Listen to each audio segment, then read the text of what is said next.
I had a student in just recently complaining of some elbow pain in the lead arm. So right-handed golfer, that would be your left arm. For me as a lefty, it would be my right arm. And this particular person, I kind of let them loosen up a bit and kind of was hoping to sort of have an answer for them as to why they might be getting some pain specifically there. You know, a more insightful answer than you're hitting too many balls or you're hitting off mats, you know, something maybe in their mechanics. And what I noticed was this person was really trying to push and extend and keep their lead arm like super rigid into the backswing and into the follow through. And it just looked like it would be sore, and it was. So we kind of messed around with it a little bit. I sort of said, let's get a little bit kind of softer with the lead arm at address, certainly not bending it excessively, but just not sort of extending it rebar straight, not holding it super rigid. And then just said to him, let's not try to, you know, extend it excessively in the backswing. Let's just let it be reasonably wide, but a little bit softer. So we hit a few balls and really started hitting it quite well. The goal of it really was just to take some of that, you know, pain away. But what ended up happening was like quite a nice amount of swing speed and kind of really good face control, nice contact. And so obviously that session went well. I didn't think about it much until just after the holidays, which is now. And I thought to myself, it sounds awfully familiar because I am definitely guilty of hammering that lead arm way too straight, just like pushing on it. And I'm not sure why. I think I developed that habit when I was younger. We all read, keep your lead arm straight. It's got to be straight. You can't fold your arms. If you want to have power, you want to hit it well, you got to have this lead arm straight. And I think a lot of people, myself included, have overdone it. So I'm going to show you what I normally do. And this is just sort of, without thinking about it, how straight the lead arm is, and we'll take a look.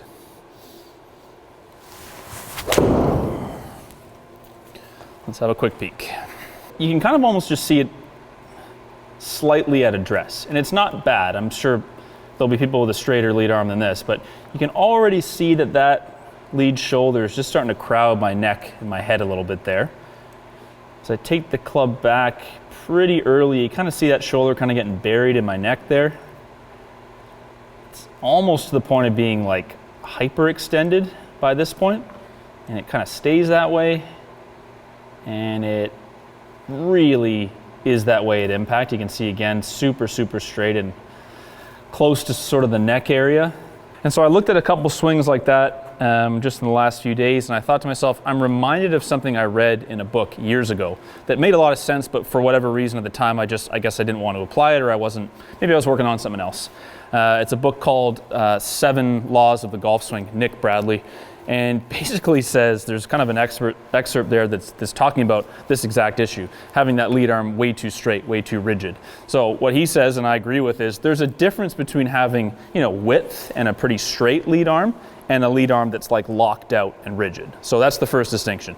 Nothing I'm about to tell you is to be narrow and folded with your lead arm, but we're going to talk about not being quite as locked out. Basically what happens when you keep that lead arm too straight is, one, like we talked about, that shoulder kind of gets buried in your neck early. It actually starts to make that shoulder turn a little bit dysfunctional. The club travels back on sort of like an unnaturally wide arc, like unnecessarily wide. And as you get to the top of the swing and you change directions, that kind of lead arm gets a lot of force placed on it, and it just causes a little bit of a sort of a narrow, steep downswing, sort of the opposite of what you're looking for. And then as you try to kind of bring that sort of narrower and steeper downswing back, you can imagine you're going to have some contact, direction issues, all that kind of stuff. The second issue, which, you know, we talked about sequencing in a recent video, is seriously going to mess up your sequencing, and just funny enough is just the type of exact thing I struggle with, is as you keep that arm too straight, too rigid, it actually causes your body to kind of turn a little bit too early in the backswing. And I'm guilty of this. I kind of look like I'm almost fully turned by like here, which is way too soon. So then the last bit of the backswing is really just arms. So you've kind of lost your sequencing, you've lost the connection between your arms swing and your body swing.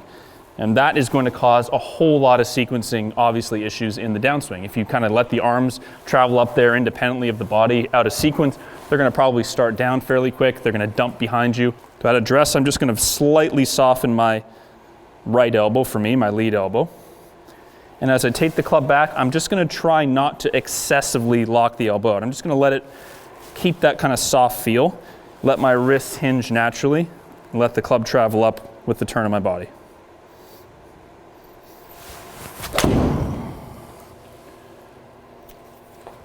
Felt awfully good. Let's have a look. So let's look at address. Now we're not gonna notice a ton of address, to be honest with you. It actually certainly doesn't look like that arm is folded, but it does look a little bit more comfortable. Take the club back. That arm is certainly not bent. We got plenty of width.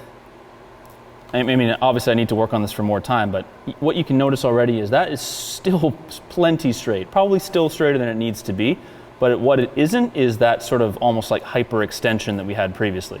And I'm not excessively turned too early. So by lead arm parallel, still got about half my shoulder turn to go, which is good.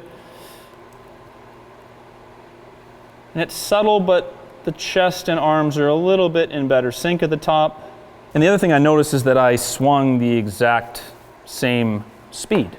So I started to ask myself, why am I, and I'm not conscious of it anymore, but why did I ever try to have such an excessively rigid lead arm? It's not giving me more speed, it's certainly not giving me more control of the face, and it's not helping my ball striking either. I think it's just something that we hear probably earlier on in our development, and it does make sense. Obviously we do want the width and we don't want a collapsed lead arm, but have we taken it too far? And I think for a lot of people, yes, you will see a ton of people super straight at address. That lead shoulder is very high into their neck here. Start taking the club back from that position. The body wants to do this, so it gets super open and basically over-rotated early. A lot of the time that kind of kicks you into your lead side too much. You get a little bit of this reverse tilt. Now the arms are decoupled from the body swing. Sequencing is going to be crap. I'm going to have to dump the club behind me. Other people may send it over the top. There's all kinds of problems. Let's hit a couple more I want to show you. Just as I can go as soft as I possibly can with that lead arm. I'm going to let it feel very soft in the backswing. Let my wrists hinge naturally.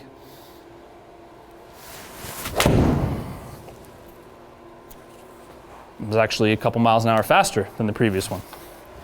And it's funny because it does, like the lead arm straight thing, in theory feels like you're going to really have a ton of speed and power, but you actually start to rob yourself of that power when you get everything so out of sequence. You kind of mess up your shoulder turn, as you can imagine, when that lead shoulder's kind of getting stuck into your neck. And even though this feels like I'm going to have sort of a slow, narrow swing, I'm actually hitting it what feels quite a bit nicer, and there's plenty of speed.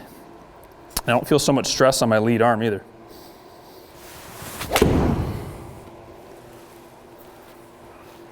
Like, it's silly. That's 101 mile an hour swing speed, and I literally feel like I'm folding the club around my neck. Obviously, I'm not actually doing it, but based on what I'm used to, that's actually what it feels like.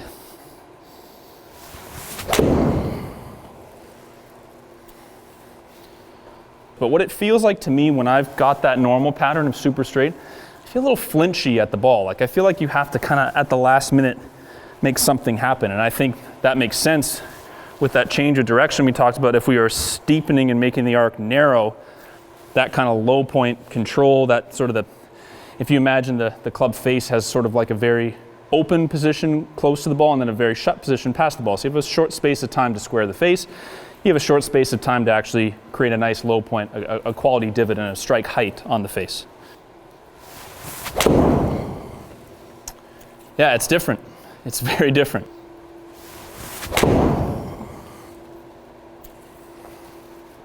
So here's that last one.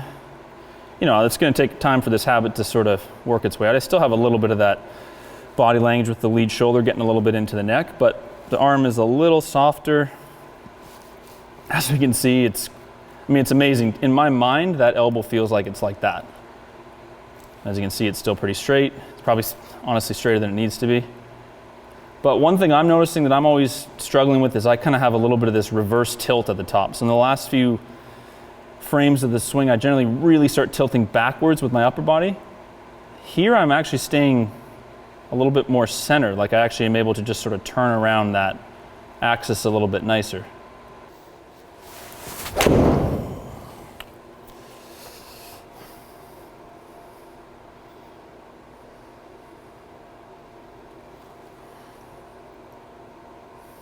So what that felt like to me, just kind of as a last summary, as I set up to the ball, I try to just feel in my mind like there's a little bit of bend in my lead elbow, just a little bit softer.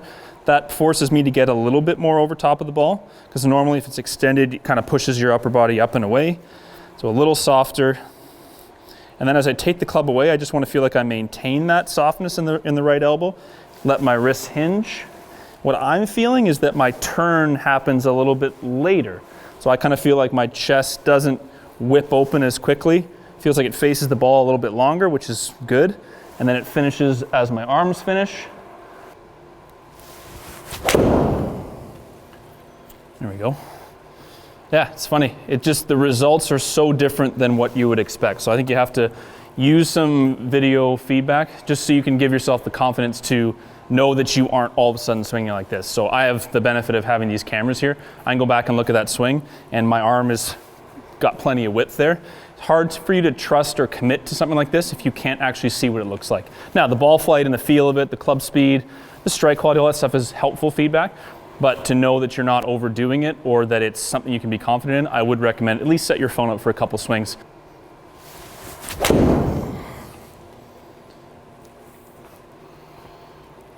So not the easiest thing to do, but I'm trying to have some awareness as to whether, as I get up to the top, am I falling into my old pattern a little bit? In transition, am I straightening the arm? So it's not the easiest thing to do, but try to feel like kind of that tiny little bit of flex in the elbow that you've set, or that tiny little bit of softness of those muscles. Try to maintain it back and through. So you're almost gonna feel like you strike the ball with a little bit kind of a softer feel in that elbow.